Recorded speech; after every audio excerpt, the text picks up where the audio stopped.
debate 360 entre o ex-ministro da Justiça, José Eduardo Cardoso, e o ex-presidente do Tribunal de Justiça de São Paulo, Ivan Sartori. Bem, boa tarde aos dois. Eu já começo então com a primeira pergunta, com relação à necessidade de um depoimento por escrito, ou se um depoimento presencial, ou seja, esse debate jurídico que temos em torno da necessidade, caso seja o ministro Celso de Mello entenda que esse depoimento deve acontecer. Começo então com o ex-ministro da Justiça, José Eduardo Cardoso.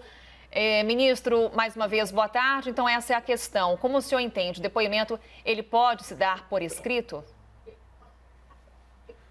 Bem, boa tarde a vocês. Meu cumprimentar o ex-desembargador Sartori, pessoa que tem um profundo apreço.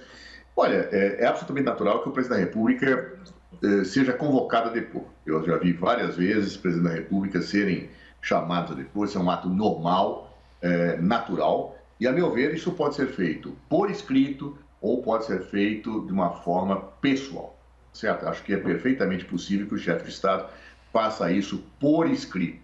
Mas o que ele não pode fazer é se furtar quando investigado ou em alguma situação, é deixar de depor. É o que me parece. Agora, sei que existem interpretações conflitantes a respeito. Econômico, ministro José Eduardo Cardoso, em sua primeira intervenção. Vou passar a palavra para o doutor Sartori, desembargador. Olha, desembargador, está viva na minha memória a rebeldia do senhor com o relógio. Então, está aqui 2 minutinhos cronometrado. E agora eu tenho um relógio, inclusive, no estúdio. Eu estou aqui cercada de todos os lados. Boa tarde, bem-vindo. 2 minutos para a sua primeira fala. Olha, minhas queridas jornalistas, pessoal da CNN, cumprimentar o querido ministro aí, que eu também tenho um profundo apreço por ele. Bom, eu já disse que esse inquérito é um inquérito que realmente não tem o mínimo sentido. Primeiro porque, para interferir em investigações na Polícia Federal, é preciso que se passe por cima do Judiciário e do próprio Ministério Público. Os inquéritos e as investigações na Polícia Federal são todos realizados sob a batuta do Judiciário, investigação e fiscalização do Ministério Público. Então, para mim, essa intervenção, essa interferência é uma situação um pouco complicada.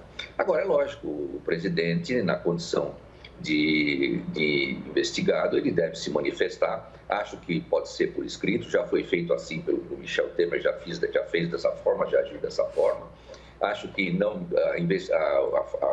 o depoimento por escrito preserva muito mais a dignidade do cargo do presidente e me parece que dessa forma nós teremos aí todos os esclarecimentos que o presidente tem que dar. Eu costumo dizer que eu não faço culto à personalidade, eu estou defendendo aqui o sistema constitucional, o sufrágio universal de mais de 50 milhões de eleitores que votaram nesse presidente e eu acho que tem que deixar ele governar. Nunca o presidente foi tão atacado quanto o presidente Bolsonaro. Então, eu penso que agora, já que o inquérito está instaurado, que ele faça, então, as declarações por escrito e que diga aquilo que ele acha a bem do seu direito. Perfeito. 1 minuto e 40. Devolvo a palavra ao ex-ministro José Eduardo Cardoso. O presidente é atacado, disse Sartori, não consegue governar. Olha, eu vou dizer, eu achei curiosa a observação do meu querido amigo Sartori, porque eu fui ministro da Justiça de um governo que teve um impeachment. Dizer que o presidente Bolsonaro é mais atacado da história, francamente, nós vivenciamos o processo de impeachment de Dilma Rousseff, um governo que foi muito atacado, tá certo? Agora, em nenhum momento nós pregamos a ofensa à democracia. Em nenhum momento nós ameaçamos o Supremo Tribunal Federal. Em nenhum momento Dilma Rousseff foi propor a intervenção em relação àqueles que efetivamente até nós achávamos estávamos perseguindo. Porque nós tínhamos um compromisso com a democracia. E aí que eu vejo a diferença. Jair Bolsonaro é atacado? Sim. Cada um vai ter uma avaliação, se é justamente ou injustamente. O que ele jamais poderia fazer, em momento algum, é tentar controlar a Polícia Federal, atacar o Supremo Tribunal Federal, atacar o Poder Legislativo. Isso ele não pode fazer, porque ele jurou cumprir uma Constituição. E mais, os inquéritos que estão abertos no Supremo Tribunal Federal, e são 2, um a pedido do Ministério Público, outro a pedido, a decisão com base no regimento interno do Supremo, ele evidentemente investiga pessoas com foro privilegiado. Então é o Supremo que comanda. Supremo que comanda, sim, com apoio da Polícia Federal, com delegados designados, não há nenhuma irregularidade nisso. A minha presidente foi investigada sobremaneira. Investigado com vários inquéritos, prestou vários depoimentos. Isso não fez com que ela em nenhum momento se postasse contra a democracia. Eu acho que essa é a postura correta de um chefe de Estado. Saber se comportar com a dignidade do cargo. E é, infelizmente, o que nós não estamos vendo no atual governo, que o tempo inteiro tenta se vitimizar e atacar as instituições quando acha que os seus interesses não estão sendo bem atendidos. Por uma questão de tempo, então, passo agora a palavra ao desembargador, por favor. Bom, em primeiro lugar, o que eu penso é o seguinte, na verdade, nós tivemos sim ataques do PT contra o Supremo, nós tivemos lá as palavras do Lula, que o Supremo, a STJ estava acovardado, eram órgãos acovardados completamente. Depois, no impeachment, nós tivemos ali uma inconstitucionalidade séria. A presidente Dilma perdeu completamente o apoio popular e, ao perder o apoio popular, lá no Congresso, com a cassação, houve ali uma exceção completa à Constituição, né? Não foram cassados os direitos políticos da presidente Dilma, o que era automático na sua cassação. Isso foi um ato realmente de exceção, e fora que a Lava Jato, com a investigação sobre o presidente Lula, trouxe sérios problemas com a presidente Dilma, inclusive aquela história da presidente querer nomear o Lula para ele ganhar prerrogativa de foro. Então, tudo isso foi muito tumultuário, a presidente não agiu corretamente, tanto que ela foi cassada, não teve como se defender. Eu até quero respeitar aqui e elogiar o nosso querido ministro, que se defendeu até o fim, a presidente Dilma, inclusive até em detrimento da sua reputação, que é um homem de reputação ilibada, um professor honrado, de grande conhecimento, mas infelizmente não se compara a situação. Bolsonaro simplesmente não interferiu absolutamente nada, ele queria colocar homens de sua confiança nos postos da Polícia Federal, o que era uma prerrogativa, 84 da Constituição Federal e também pela legislação. Só isso. Houve simplesmente uma denúncia de um ministro ressentido que saiu do cargo mostrando claramente que não concordava com a situação, porque ele queria colocar os homens dele no cargo, e o ministro Lula, o presidente Bolsonaro, acabou colocando essa situação. E vai, obviamente, depor normalmente. Perfeito. Vou devolver a palavra ao Zé Eduardo Cardoso, sem nova provocação, porque várias foram feitas pelo desembargador Sartori. Excelente. Vamos lá. 2 minutos, ministro. Olha, Daniela, há um ponto que eu concordo com o Sartori. Não se compara o incomparável. Porque ele está mencionando uma fala do presidente Lula que foi feita num telefonema e divulgado indevidamente pelo juiz que ele diz que hoje é um ministro ressentido. Tá? Divulgado ilicitamente, ilegalmente, porque falas que não são criminosas, e ali era uma queixa de Lula, uma postura de Lula, não poderiam ter sido divulgadas, teriam que ter sido eliminadas, como diz a lei, ou mandadas para o Supremo em sigilo, onde é o foro privilegiado de certas situações que envolvem autoridades públicas. Então, portanto, não se compara o incomparável. Lula e Dilma não chamaram atos contra o Supremo. Dilma caiu sem defender e colocar seus ministros para ameaçar, dizendo que a corda ia arrebentar. Não pediu aos ministros militares que tomassem posturas na sua defesa. Dilma caiu, achando que era injustiçado, sem crime de responsabilidade, mas com a dignidade do cargo de quem jurou cumprir uma Constituição, mesmo achando que na sua destituição a Constituição estava sendo descumprida. Essa é a diferença. Ela não propôs a violência, ela não propôs esses ataques. Perdeu a condição de governabilidade, a meu ver, porque houve todo um conjunto de somatórias de situações, inclusive do senhor Eduardo Cunha, do senhor Aécio Neves, que comandaram o processo de impeachment, e sei que o doutor Sartori, pessoa digna, não os defende hoje. Então, portanto, há um conjunto de situações que não se comparam incomparável. Bolsonaro ainda não caiu, mas antes de cair, se é que um dia ele vai cair, ele perdeu a dignidade do exercício do cargo ao tentar, inclusive, controlar a Polícia Federal, para que não investigasse seus amigos e pudesse investigar os inimigos, coisa que nunca Dilma Rousseff fez, apesar de muito cobrada, às vezes, pela classe política, à esquerda ou à direita. Seguimos, então, com o desembargador. 2 minutos, desembargador, por favor. Olha, o presidente Lula trocou todo o comando, trocou todos os quadros da Polícia Federal durante o curso do seu governo, nós sabemos disso, isso foi claro.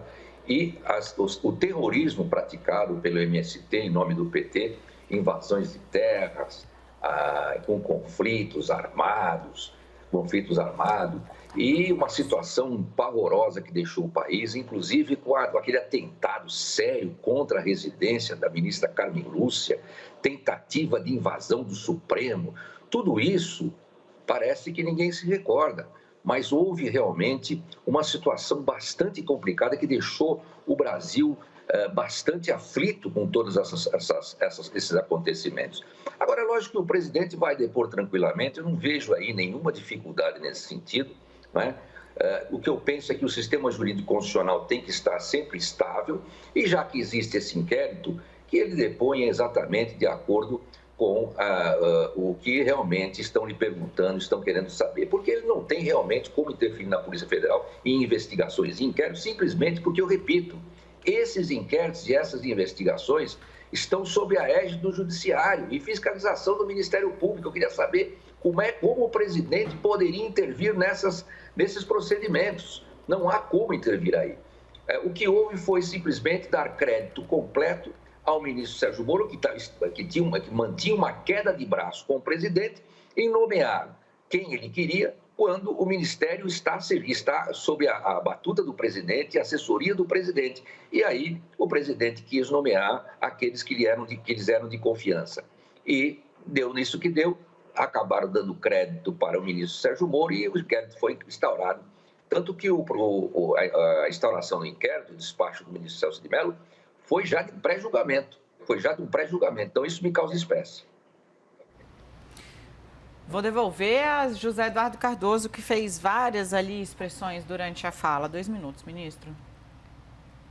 Olha, eu fico até surpreso, porque hoje eu li nos jornais uma declaração do general Heleno, aliás, não foi declaração, foi um depoimento, em que ele fala que o presidente não tinha nenhuma dificuldade de mudar a cúpula da segurança. E naquela reunião fatídica, anunciada pelo ex-ministro Moro, ele fala, quero mudar a cúpula do pessoal do Rio de Janeiro. E ao falar isso, depois ele falou, não, era o pessoal do GSI que dava minha segurança. E foi desmentido hoje pelo general Heleno. Está claro que ele queria mudar a cúpula da Polícia Federal. Por quê? Porque no Rio existiam investigações contra os seus filhos. Aí ele queria colocar um diretor-geral amigo dos seus filhos.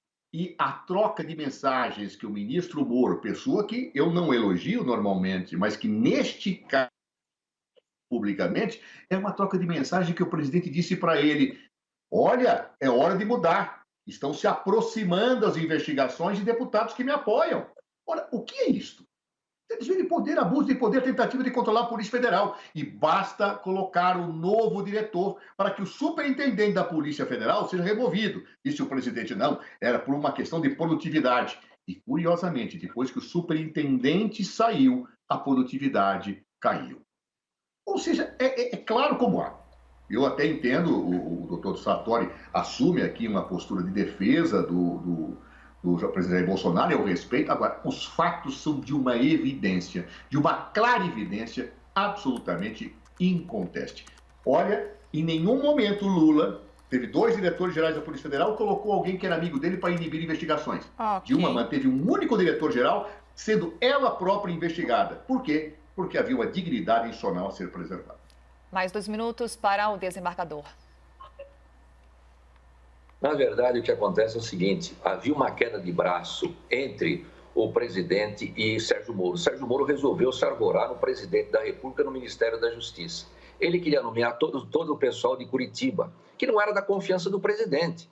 Acontece que o presidente, é ele que comanda a nação. Ali no Ministério da Justiça teria que ter homens de confiança do presidente. Quanto às investigações, não havia absolutamente nenhuma investigação contra Bolsonaro, os filhos de Bolsonaro, no Rio de Janeiro.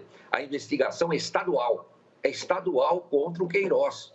E aí procurou investigar também o Flávio, tá certo? Agora, lá na Justiça Federal não havia absolutamente nada. O que acontece é que era um Estado hostil ao presidente, realmente era, porque nós sabíamos da relação e sabemos da relação dele com o Witzel, né?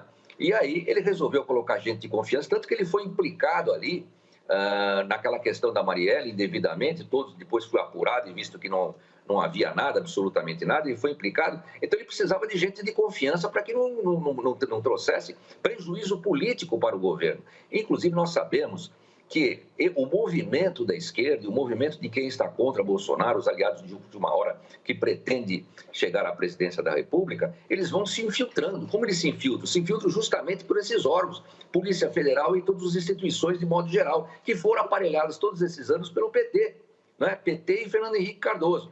Então, agora vai ser difícil o Bolsonaro conseguir efetivamente vencer essa muralha. Mas a verdade é que não há nenhuma acusação real, concreta contra Bolsonaro. E ali a investigação contra Flávio era estadual, não tinha nada a ver com a Polícia Federal.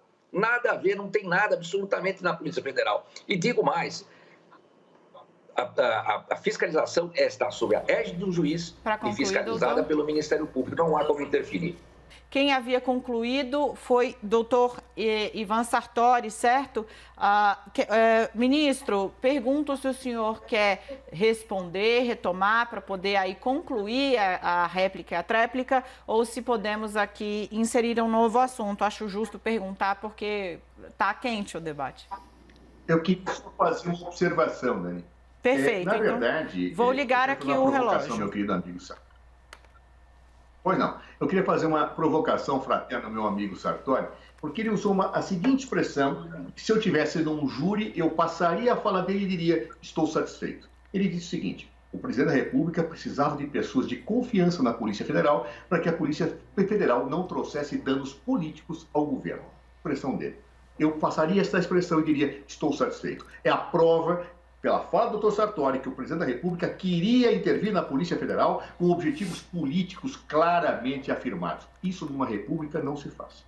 Isso no Estado de Direito não se faz. Isso é ferir o princípio da impessoalidade, é ofender o princípio da moralidade, porque o presidente da República não pode interferir em investigações. Ele deve nomear os mais capazes para investigar, e não pessoas que ele confie que não vão trazer dano político ao governo quando fazem investigações sérias. Se não fossem sérias, que se abra o inquérito, aí que se afaste com fundamento. Mas colocar amigos de confiança para evitar danos políticos nas investigações é algo e dentro de um espírito republicano e de um Estado de Direito, não se admite. Então vamos para o desembargador Ivan Sartori, também com as suas observações, 2 minutos. O nosso ministro é hábil, um advogado hábil. Eu não disse absolutamente nada disso. O que eu disse é que o presidente não tem condições de interferir na Polícia Federal em se tratando de investigações, porque essas investigações, essas persecuções administrativas estão sob a égide do Judiciário e fiscalizadas pelo Ministério Público. Então, não tem como interferir. O que acontece é que a Polícia Federal é estratégica também nas informações que fornece ao presidente. Se você não tem homens de confiança ali na Polícia Federal, você não tem como confiar nas informações estratégicas que são recebidas pelo presidente. Isso é em todo lugar. A BIM, a Polícia Federal, tem que fornecer as informações estratégicas, como acontece também lá nos Estados Unidos.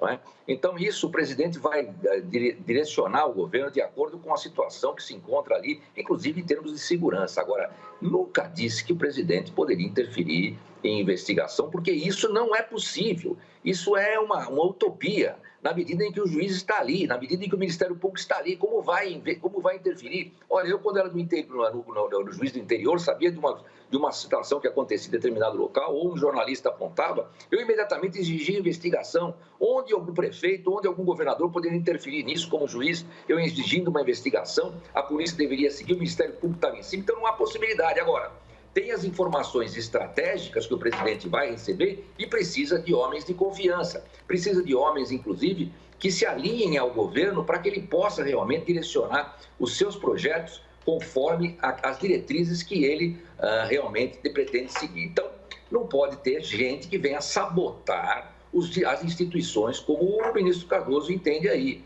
Tanto que o Lula já modificou várias vezes a Polícia Federal, os dirigentes da Polícia Federal. E, lógico, ele tinha razão. porque o artigo 84 da Constituição confere ao presidente esta prerrogativa. Correto. Então, esse inquérito com a devida vênia não tem o mínimo fundamento, é o que eu penso. Certo. Senhores, nós fizemos um acordo com ambos a respeito do horário, para respeitar a agenda de compromissos dos nossos dois debatedores de luxo aqui do CNN 360, o ex-ministro José Eduardo Cardoso e o ex-presidente do Tribunal de Justiça de São Paulo, doutor Sartori. Bom, nós temos aqui, portanto, agora quase 4 minutos apenas para as 17 horas, foi o horário limite que combinamos. Haveria tempo, portanto, só para mais uma, digamos, rodada, e aí não teríamos considerações finais. Proponho o seguinte: 1 minuto para que cada um pudesse analisar para o nosso telespectador essa decisão de Alexandre de Moraes, que tira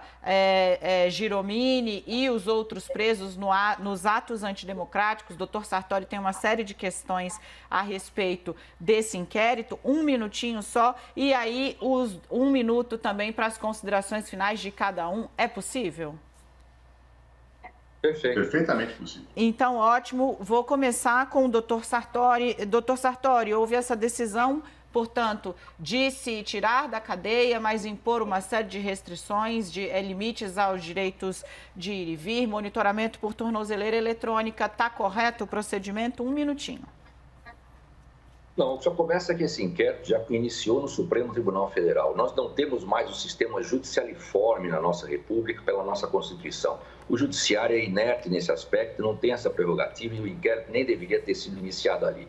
Além de tudo, a Sara não tem prerrogativa de foro, não era para ser julgada no Supremo de forma alguma. E o pior, o Supremo e o próprio ministro Alexandre de Moraes é vítima, são vítimas. E sendo vítimas, eles não poderiam, evidentemente, sem prejuízo da parcialidade, da imparcialidade, da isenção, eles não poderiam investigar Sarah Winter.